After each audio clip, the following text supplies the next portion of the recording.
siamo? Ci siamo? Dovrebbe funzionare. Un secondo, un piccolo check al volo per vedere se sta funzionando, se è tutto live. Ok, live, funziona. Vediamo perché sono qua col computer che sto cercando di vedere se funziona. L'audio c'è? Ok, live, funziona. Perfetto, l'audio c'è. Eccoci qua ragazzi. Tornato dopo 3 settimane, ragazzi, dopo 3 settimane, 20 giorni circa, sì, in India. Volevo raccontarvi un po' com'è andata. Ovviamente ho già fatto dei vlog, ho fatto dei vlog là, purtroppo vi avevo promesso che sarei riuscito in qualche modo a fare delle live anche da là, ma non ce l'ho fatta, ragazzi. La connessione che c'era là era veramente pessima, quindi c'era il wifi, ma il wifi era solo nella zona dove si faceva il check-in, quindi non nei cottage dove dormivamo, non in altre zone, e quindi purtroppo ho dovuto tenere, ho dovuto cioè andare quando dovevo postare, fare delle cose, e lo facevo pochissimo, andare in quella zona lì e stare lì per un po'. Però volevo raccontarvi un po' com'è andata. Allora, ovviamente poi se avete domande io sono qua pronto e disponibile a rispondere a tutte le vostre domande. L'unica cosa, cercherò ovviamente di questa live di farla concentrata su questa cosa qua, quindi sull'India, sulla mia esperienza. Allora, com'è andata? Io sono partito e diciamo che innanzitutto, a parte le tantissime ore di scalo che ho fatto a Sharjah con Air Arabia, diciamo che sono arrivato a Coimbatore, che è nel sud dell'India. Da Coimbatore prendere il taxi fino all'aeroporto, diciamo che ho visto cose che voi umani non potete. Nel senso che per noi occidentali è un po' uno shock vedere tutte queste cose in India, l'India rurale, l'India del sud.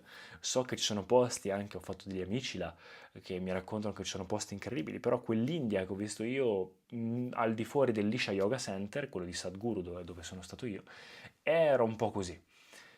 Tante cose particolari. Non ci sono regole stradali, ovviamente, tanta povertà, però vabbè, insomma. Poi a un certo punto entri in questa foresta e arrivi allo Isha Yoga Center dove c'è un'aria di pulizia, questo odore di gelsomino, questa tranquillità che è incredibile.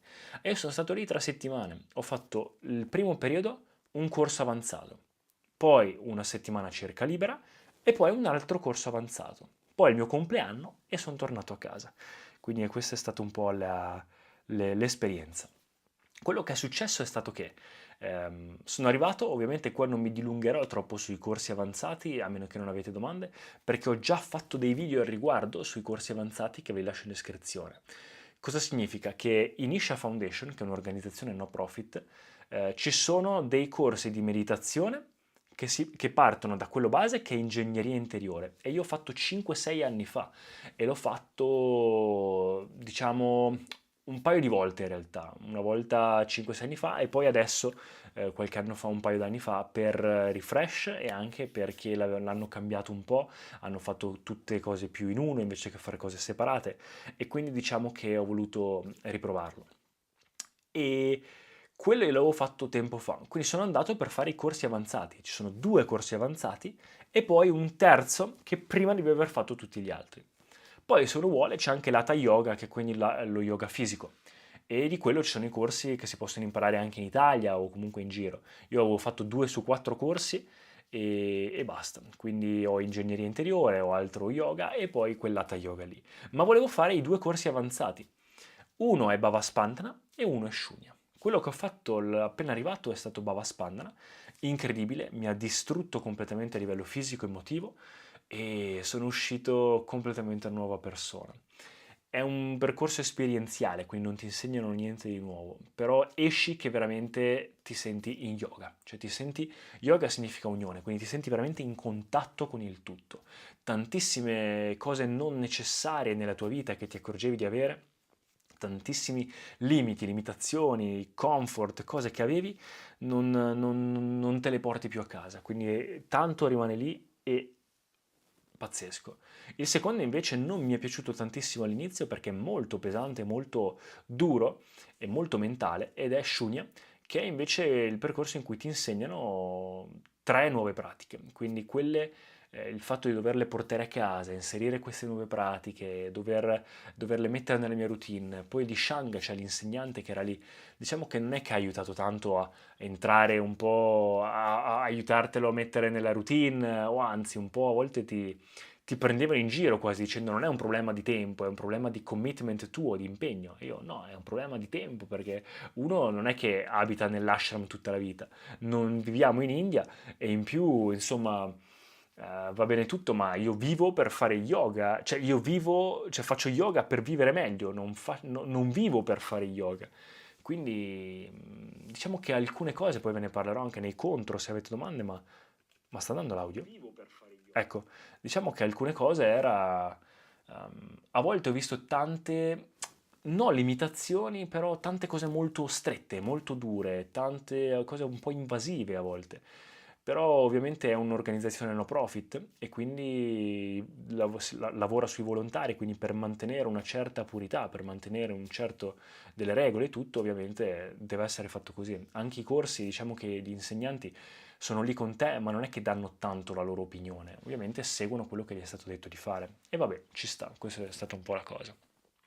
Poi ve ne parlerò in caso nei contro. Però i pro sono incredibili. Alla fine, diciamo che dopo tutto questo coso molto difficile da digerire dei due corsi, diciamo che alla fine ho detto, vabbè, in ogni caso mi ha distrutto talmente tante maschere e cose di me che ho iniziato ad avere anche dubbi, ho iniziato a farmi domande, a essere più perplesso, a vedere magari delle cose religiose in cose che non erano religiose, a farmi delle domande su persone che facevano cose strane, ai templi perché ci sono zone consacrate. E quindi in realtà l'ho vista come una cosa positiva e dato che vedo sempre cose positive, trasformazioni in me, ho detto io intanto continuo, faccio questo periodo, che è un periodo iniziale di 40 giorni, un mandala, in cui inserisco queste pratiche nella mia routine, mi sforzo a farlo anche se tra poco andrò in Giappone, quindi sarà difficile continuare a farlo, ma lo farò e vediamo come va e poi da lì vediamo. Quindi intanto continuo e faccio tutto con calma perché ti dicono devi fare questi due per poi fare l'ultimo corso avanzato, che è quello che fa insieme a Sadhguru e quindi ti dicono sbrigati perché Sadhguru non è che lo farà per sempre. E quindi se uno cerca di farlo, ma alla fine in realtà mi sono accorto che indipendentemente che lo farà Sadhguru o meno, mi prendo il mio tempo perché ne vale veramente la pena. E i benefici sono incredibili, cioè le pratiche che ti insegnano sono potentissime, molto avanzate. Quindi diciamo, questi sono un po' i corsi. E invece per quanto riguarda la vita nell'ashram, diciamo che già solo vivere nell'ashram ti porta tanto a rompere limitazioni, a uscire dalla tua comfort zone. Tu arrivi che all'inizio odi tutto, perché sei ancora nella tua testa, sei molto di fretta, fai tante cose, pensi a tante cose e scusatemi, ma vedo che non c'è nessun commento in chat, quindi non so se sta funzionando. Qualcuno può dirmi se mi sentite, se sta funzionando almeno in chat, io intanto vado avanti col racconto. E praticamente tu arrivi che sei ancora nella tua testa, sei pieno di cose, continui a pensare, vedi che tutti vanno piano, sono tranquilli, camminano lentamente, quindi diciamo che all'inizio è un po' difficile, e dopo quando invece rallenti anche tu inizi a vedere cose che i tuoi occhi distratti prima non vedevano. Ti senti un po' come quando eri bambino e durante le vacanze estive eri lì e non avevi ancora il telefono e non avevi molto da fare, ti godevi la natura, vedevi gli insetti, le foglie, le nuvole passare, c'era caldissimo là, ci stava molto bene, c'era questa brezza, era veramente veramente molto bello. Quindi c'è tanto contatto con la natura, piante, odori, ehm, c'è anche pieno di animali, quindi veramente bello. Marco versione cattiva. Come Marco versione cattiva? Ciao, l'incubo. In che senso? Ah, intendi la... perché non è che mi ero dimenticato il rasoio, è che non l'avevo tagliata, ho detto, "Oh, proviamo, teniamola così al naturale, vediamo come va." E purtroppo non mi cresce in queste due zone qua, e quindi quando sarà il momento, in caso lo toglierò. Comunque, a parte questo, poi quando rallenti la connessione con il tutto è incredibile.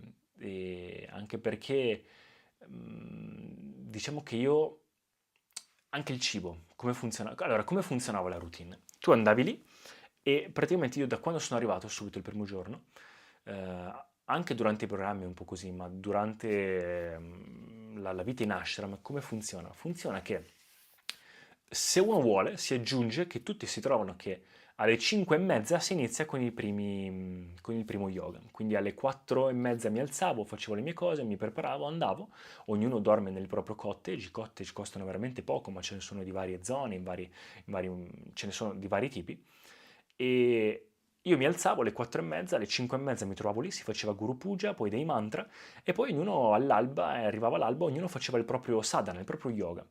E dopo aver fatto yoga, verso le 9:50 iniziano i primi batch per mangiare. Come funziona il mangiare?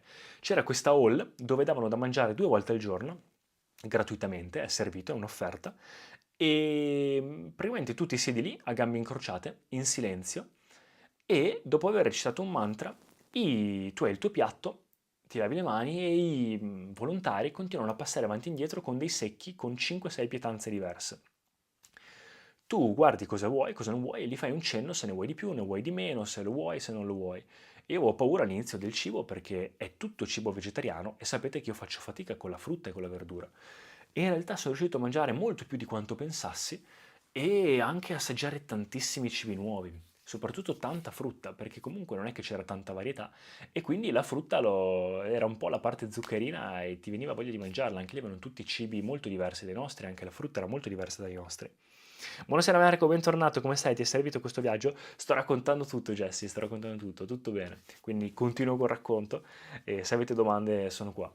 Allora, diciamo che sto parlando del cibo. Il bello cos'era? Il bello è che comunque c'era tanta varietà e il cibo è tutto prana positivo, quindi fatto apposta a livello ayurvedico per aiutarti con l'energia. Tutto vegano, tutto molto vario. Chilometro zero perché fanno tutto loro, con diciamo naturale, incredibile. Quindi c'è tanta varietà e alla fine sono riuscito anche a mangiare cose che non pensavo di mangiare. E il fatto di mangiare con le mani, perché si mangia con le mani, all'inizio ti fa un po' di che, ma poi ti accorgi che il toccare dà una sensazione completamente diversa al cibo che mangi. Non solo lo tocchi di più e lo senti di più e lo vivi di più, ma ti rendi conto anche proprio che quella cosa che stai mangiando diciamo, si sta sacrificando, è vita che sta diventando te, cioè che quella cosa sei tu che sta entrando dentro di te, quindi è veramente un'esperienza completamente diversa. E poi piccole cose, l'imparare a sopravvivere, il bere dove bevono tutti senza toccare con le mani, il saperti gestire con l'acqua e il lavarsi le mani, il camminare scalzi, perché si cammina scalzi per la maggior parte del tempo se lo vuoi, soprattutto nelle zone consacrate. Quindi piccole cose che veramente ti fanno crescere. E poi durante il giorno ognuno fa la propria attività, c'è gente che fa volontariato, gente che fa le proprie cose, alla sera di nuovo c'è 2 o 3 bacce di cena, quindi stessa cosa per il cibo, e poi si va a letto presto perché ci si alza presto la mattina.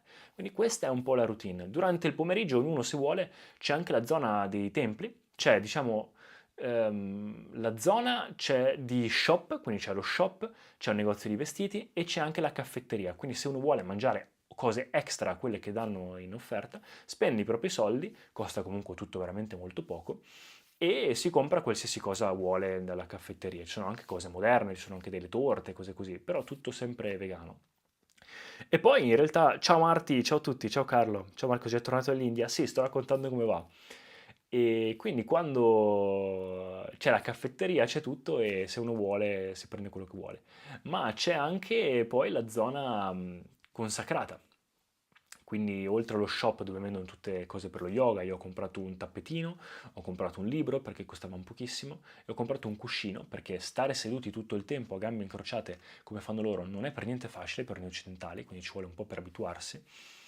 E quando entri nell'area consacrata invece ci sono vari templi, c'è il Dhyanalinga, quindi quel tempio per la meditazione incredibile, c'è Devi, il tempio della femminilità, e c'è Naga, c'è il Suryakund, questa specie di piscina consacrata dove entri e c'è sia per uomini che per donne, molto fredda l'acqua con questa cascata e c'è tutto un percorso da fare, quindi tutto veramente molto bello. Zona consacrata a noi fa un po' impressione perché sembra quasi un ambito religioso, ma poi quando ti abitui capisci che sfruttano semplicemente la loro cultura indiana dell'India del Sud come strumento per il benessere. Poi secondo me alcuni rimangono condizionati dal passato e dalla loro religione, ma è quello che Sadhguru ha fatto e che vuole fare in Isha non è assolutamente religioso. Tant'è che quando arrivi c'è questo totem gigantesco con tutte le immagini di tutte le religioni, con tutti i simboli, quindi è un po' l'idea di questa cosa qua. E lì è molto bello, insomma, si mantiene un certo, c'è tutto molto decorato, tutto bellissimo. E poi c'è la statua di Adiyogi, quella là fuori. Io ho fatto anche, durante quella settimana di mezzo tra i due corsi, ho visitato tanto, ho fatto varie cose, ho visitato tutti i templi, tutti i giorni. Dianalinga mi è piaciuto, ma fino all'ultimo non ho sentito veramente tanto. L'ultimo giorno invece ho sentito veramente uno stato meditativo. Devi mi è piaciuta molto, la femminilità, ho fatto anche a casa il Devi Sadhana anni fa, e molto bella, c'è una bellissima atmosfera, e tra l'altro con loro ho fatto un rituale che è l'aura cleansing, la pulizia dell'aura, quindi molto molto carino. E poi Naga, bello, Suryakund mi è piaciuto tantissimo. La statua della di Yogi, una cosa molto diversa, perché? Perché è un po' fuori dall'ashram, è questa statua gigantesca di Adi Yogi, il primo yogi, che è Shiva, e un altro nome. E diciamo che quella statua lì è 20 minuti a piedi dall'ashram, quindi tu esci, c'è un coprifuoco per rientrare, tu esci e tutte le sere alle 6 fanno tipo una specie di parata, fanno una specie come si può dire? Mostrano delle immagini, ci sono degli ologrammi, delle luci, delle cose che fanno vedere la storia sua e tanta gente si ferma lì a guardarlo. E per andare da lì alla Dioghi c'è questi 20 minuti a piedi in questa stradone. E non essendo ashram ci sono mercatini, cose, c'è ristorantini, quindi se uno voleva la sera andava anche lì.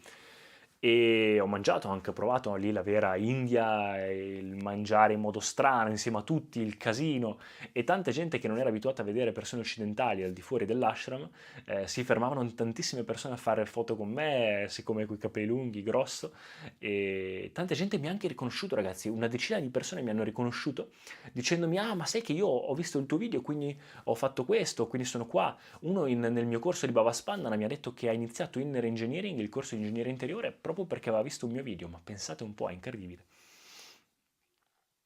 Ciao Marco, non sei mai stato male cambiando il cibo? Ho dovuto fare dei vaccini per poter entrare in India? No, nessun vaccino e non sono stato male perché prendevo i fermenti lattici ogni giorno. A parte un sacco di domande che avrei da farti su linea, volevo chiedere se continui a giocare a scacchi. Ogni tanto gioco. Comunque continuo con l'India, ragazzi, in modo da mantenere il video e poi qualsiasi domanda rispondo. Quindi voi in caso continuate nella chat se avete domande e poi rispondo tutti. Finisco il racconto così rimane un video anche per chi poi se lo vorrà guardare dopo ed è anche piacevole. E allora, praticamente ho fatto anche una cosa che si chiama Adiyogi Pradakshina, che è praticamente una camminata dall'Adiyogi fino al Dhyanalinga a vedere tutte queste cose consacrate e tornare, tutto recitando un mantra, tutto in silenzio, piedi scalzi e per gli uomini senza maglia. Voi non avete idea di quante foto e video di nascosto mi hanno fatto, però è anche piacevole perché alla fine lo fai con piacere ed è stato molto bello. Tra l'altro, nella settimana tra un corso e l'altro, io sono andato lì come guest e quindi diciamo che questi due corsi qua che ho fatto sono sempre pienissimi di gente. Per fortuna il ragazzo che è l'organizzatore, che mi aveva invitato negli anni scorsi anche agli altri eventi di Sadhguru e che lui organizza il team europeo di content creator, artisti in Europa, lui alla fine è quello che mi ha invitato all'UNESCO, eccetera, eccetera, Safe Soil, a Roma, a Parigi, alla fine è riuscito a farmi entrare nei due corsi e loro sono andati là a fare ingegneria interiore, quindi quel corso che avevo già fatto in quella settimana di mezzo, con altri artisti, musicisti, producer e altro, produttori. E quindi io in quella settimana lì mi sono anche unito un po' a loro. Mi sono unito, ho fatto tantissime amicizie, è stato tutto molto bello. Ci hanno fatto vedere anche cose che normalmente non fanno vedere. Quindi come guest abbiamo avuto delle scene particolari, siamo andati a vedere la fattoria, siamo andati a vedere le scuole, insegnano, fanno vedere come crescono i bambini con lo yoga, lo sport, l'attività, pochissimo internet, pochissimo telefono, tutto in un modo particolare, li mettono subito nel lavoro, sono persone che crescono già in modo incredibile. E quindi tutto veramente bellissimo. E tra l'altro una cosa molto bella che mi rimarrà è che con queste persone c'erano anche persone famose. Ho fatto amicizia con Shablo, ho fatto amicizia con Tremendo, ho fatto amicizia con DJ e persone famose.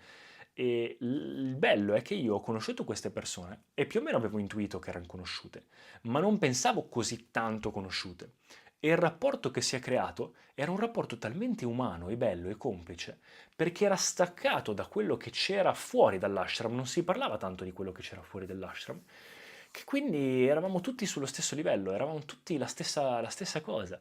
E questa cosa mi è rimasta perché poi, quando alla fine ci siamo scambiati tutti i contatti per rimanere in contatto, non ho voluto guardare il numero di follower, le cose che avevano. Ho semplicemente fatto segui, ho preso il contatto, ma senza entrare. Ed è una cosa che mi rimarrà, perché anche se uno lo vuole o meno, comunque rimani condizionato dai numeri che uno fa, dai soldi, dalle cose che uno fa, sia come tratti tu, sia come vieni trattato. E quindi semplicemente ho voluto rimanere staccato, è una cosa che farò sempre e veramente mi piace, il più possibile almeno. E quindi il rapporto che ho creato è stato bellissimo, ho fatto tantissime amicizie, cose bellissime, ho pianto quando sono andati via, cose incredibili. E basta, quindi questo è quello che ho fatto nella settimana di mezzo. Tantissimi animali, ho visto le scimmie, ho visto serpenti, ho visto cinghiali, ho visto mucche, ho visto buoi, ho visto tori, ho visto pavoni, di tutto e di più. Marco, io nel frattempo ho compiuto 17 anni, il 28 marzo, ricordi? Ah, è vero, io il 26, adesso ti racconto anche il mio compleanno. Hai prima parlato di coprifuoco, giusto? Sì, c'era un coprifuoco per rientrare nell'ashram. Come è stato a festeggiare il compleanno in India? Infatti vi racconto l'ultimo aneddoto, che è il giorno prima di partire, dopo aver digerito, dopo aver avuto tutta questa esperienza qua, il giorno prima di partire, anzi il giorno stesso, perché poi la notte sarei partito, era il mio compleanno. E quindi cosa ho fatto? Io semplicemente chiacchierando con alcuni ragazzi che avevo appena finito il corso Shunya, il secondo corso, ho detto, oh ragazzi, chi vuole, se volete, l'ho invitato un paio di ragazzi, se volete andiamo in caffetteria a berci qualcosa. E quindi hanno detto, va bene, ci siamo ritrovati verso le 2 di pomeriggio, 2 e mezza, un'organizzatrice italiana e un altro ragazzo, e poi si è aggiunto un altro ragazzo dopo. E che cosa è successo? Praticamente ho festeggiato il mio compleanno lì e sono arrivati loro e mi hanno offerto la torta, mi hanno offerto il milkshake e il ragazzo è arrivato e siccome aveva sentito nel corso che io stavo provando frutta che non avevo mai provato, mi ha portato un mango. E il pensiero di sto ragazzo che ha avuto il pensiero di portarmi qualcosa per il mio compleanno è stato bellissimo. Quel mango lì l'ho portato fino a casa, non so come sono passati i controlli e tutto, non mi hanno fatto nessun problema, e l'ho mangiato. E non era particolarmente buono, ma quando poi sono tornato a casa ho festeggiato con i miei amici, ho fatto la festiciola con i miei amici, con i miei genitori. I miei genitori mi hanno regalato un altro mango come scherzo e quindi assaggerò quello che magari sarà messo un po' meglio, ecco, non ha passato viaggi ed era in un momento un po' più giusto forse a livello anche di natura perché non era tanto maturo, era tutto un po' strano, però ho apprezzato tantissimo. E poi un altro ragazzo che era lì e mi ha detto, ah ma io non ti ho portato niente, gli faccio, ma non devi portarmi qualcosa. E invece mi ha detto, no no, insisto, e alla sera quando ci siamo ritrovati mi ha portato un regalo e mi fa, aprilo quando sei in aereo. L'ho aperto, era una sua fototessera. Cioè, per dirti, uno scherzo ovviamente. Quindi veramente, veramente molto bello. E invece i miei amici qua a casa mi hanno regalato una cosa dei Pokémon tipo un Pikachu pixelato, perché è una cosa così, un cuscinone per quando lavoro, mi hanno regalato ovviamente mance ai miei genitori per comprarmi altre cose, vedrò adesso cosa comprarmi. Forse degli occhiali da sole perché non ho mai avuto degli occhiali da sole, dovrei metterli. Quando andrò in Giappone forse sceglierò, perché martedì prossimo parto ragazzi per il Giappone. Infatti tutto sto periodo è un po' un casino, ho mille cose che sto organizzando, non organizzando. Tra l'altro da là, mentre ero là, cercavo di postare ogni tanto, di creare i contenuti, ho fatto quei video che avete visto e che devono ancora uscire, li facevo, li editavo lì sul telefono, quindi non era per niente facile. E, e basta, quindi in realtà questa è stata un po' la mia esperienza, è stato tutto veramente molto molto bello. Ci sono anche dei pro e dei contro, tipo alcune cose che non ho capito, come alcune limitazioni, il fatto che non si può pagare ovunque con la carta, in alcuni sì, in altri posti no, è un posto internazionale, quindi si dovrebbe. La scelta del wifi, perché dovrebbero secondo me metterlo almeno come scelta il wifi. Poi se uno vuole non usarlo perché comunque va lì come ritiro spirituale, ok, ma nel cottage, se uno lavora, perché non è che gli impedisce di usare internet, comunque uno si compra le SIM, va solo a spendere un sacco di soldi per niente, almeno dare l'opportunità di usarle, poi uno è lì come ritiro spirituale, non lo usa, ma almeno ha la scelta di poterlo non usare. Piccole cose che non ho capito. Poi ovviamente campo è normale che non ci sia perché sei lì sotto le montagne, le Velliangiri Mountain e ci sta. Però piccole cose, anche come lo che vi ho detto prima di Shanga, gli indiani che comunque persone bellissime, l'India ti dà tanto e richiede anche tanto, ma hanno a volte uno shock diverso, cioè hanno un modo di vivere diverso dal nostro, quindi meno problemi si fanno con rumori corporali e quindi quando si dormiva in dormitorio, in tot persone all'interno, tutti lì, diciamo che era un po' complesso, però dopo un po' ti abitui. Solo che a volte dicevo sì, è vero, cultura, ma altre volte, cioè, è anche magari mancanza di sensibilità, nel senso che perché devo fare un rutto mentre parli con me? Vabbè, oh, se è tua cultura, fallo mentre mangi.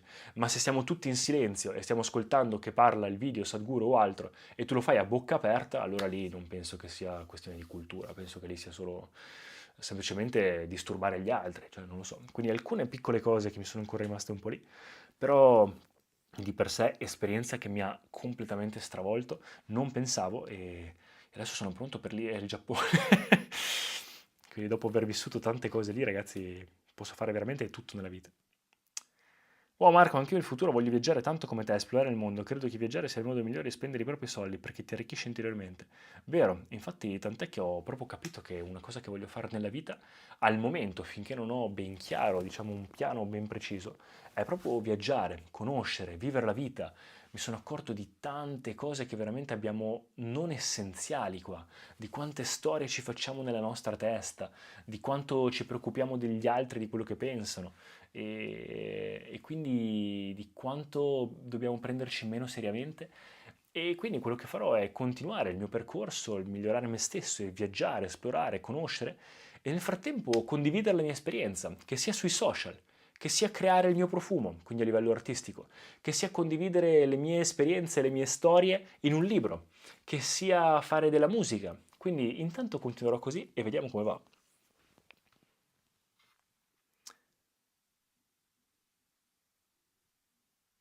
Purtroppo anche in Italia non si paga sempre in contanti o con la carta, vero? Però lì è uno yoga center internazionale, ci sono 4 posti letteralmente dove puoi comprare le cose e 2 sono con la carta e 2 no. E quelli no sono un po' quelli più difficili, quindi non capisco. E quando in realtà uscivo con i ragazzi, quelli con cui facevo musica, che ho scoperto tra l'altro come fare musica, perché ho girato con loro, ho fatto anche delle music session, ho scoperto come fanno le canzoni, gente anche famosa, brava, incredibile.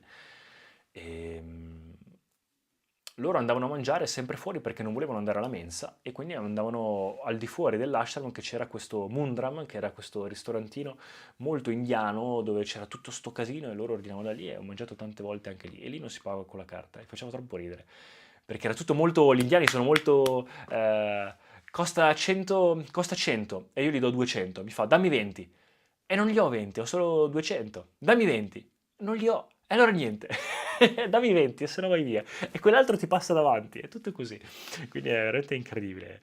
Quando abiti e poi però tu ti giri e quelle persone non è che sono arrabbiate, si vive semplicemente così e quindi ti toglie veramente tante limitazioni, tante tante tante cose stupide che noi abbiamo a volte.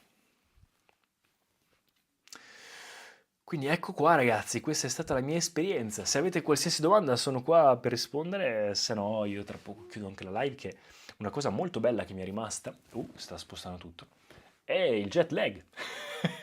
Perché? Perché là ci si alzava molto presto e quindi sono stanco subito. Ma in più anche il fatto del jet lag che quindi per me in questo momento sarebbero tipo le 4 di mattina quasi, 2, 3, 2, 3 di mattina.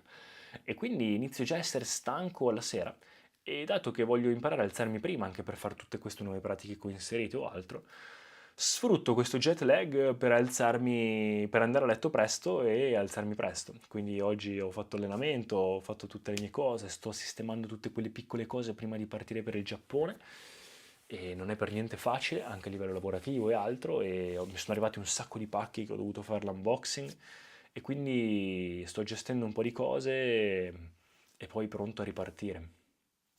Però sì, non è per niente facile, ragazzi.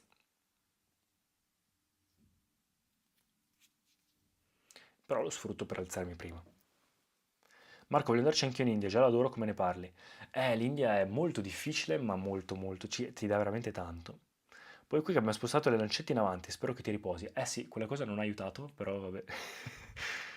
Però meglio che sia tutto in un colpo piuttosto che almeno è fatta. Pensa ancora il Giappone sia il posto migliore per te o l'India l'ha superato? No, ragazzi, il Giappone è tutta un'altra cosa. Cioè, allora, la vita in ashram è una cosa e ogni tanto ci si può tornare per, per vivere la vita come va veramente vissuta, quindi togliere tutte quelle cose non necessarie. Però poi quando esci e devi comunque vivere in società, devi lavorare, comunque devi fare le tue cose, a meno che uno non voglia vivere in ashram per tutta la vita, che c'è gente che lo fa, ma uno se vuole fare altro nella vita e non vivere full time yogi, entrambe le scelte sono giuste, uno sceglie quello che vuole fare. Io in questo momento della mia vita non me la sento, però ci tornerei ogni tanto per staccare, per vivermela meglio, per vivere anche fare i corsi e proseguire nel mio percorso interiore. Nel mentre un posto dove vivrei è sicuramente il Giappone e quindi adesso vado a provare a viverci, ma sono due cose completamente diverse.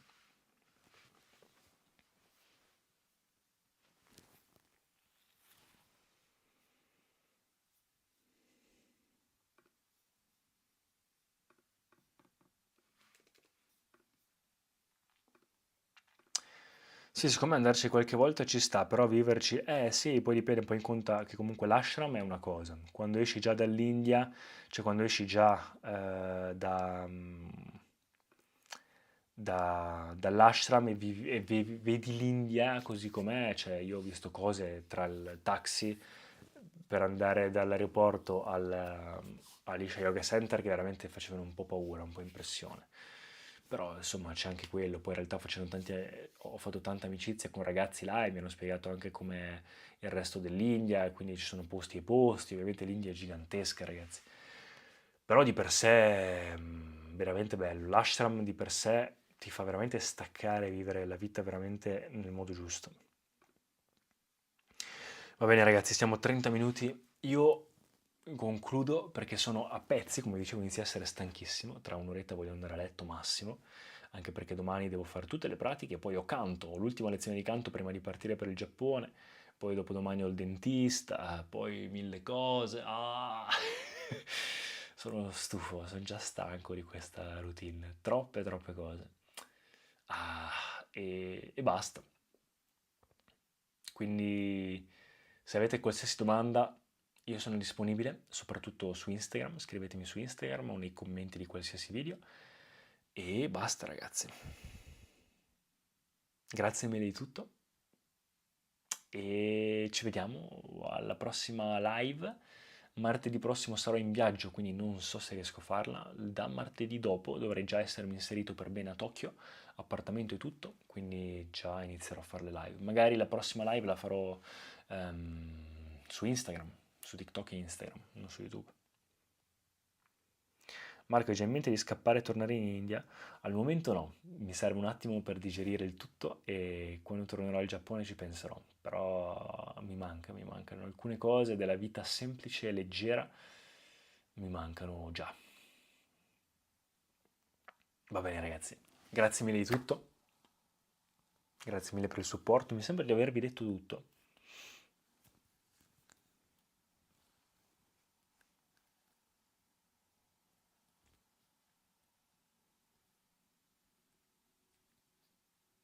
Sì, penso di avervi detto tutto. In caso se mi viene in mente qualcosa lo aggiungo qua nei commenti o comunque ne parlerò in altri video in futuro.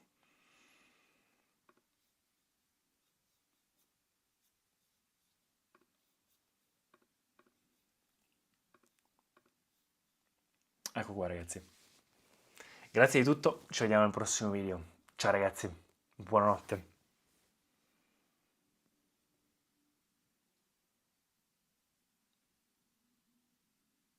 Bellissima live, buonanotte Marco, grazie mille. Ciao ragazzi, buonanotte.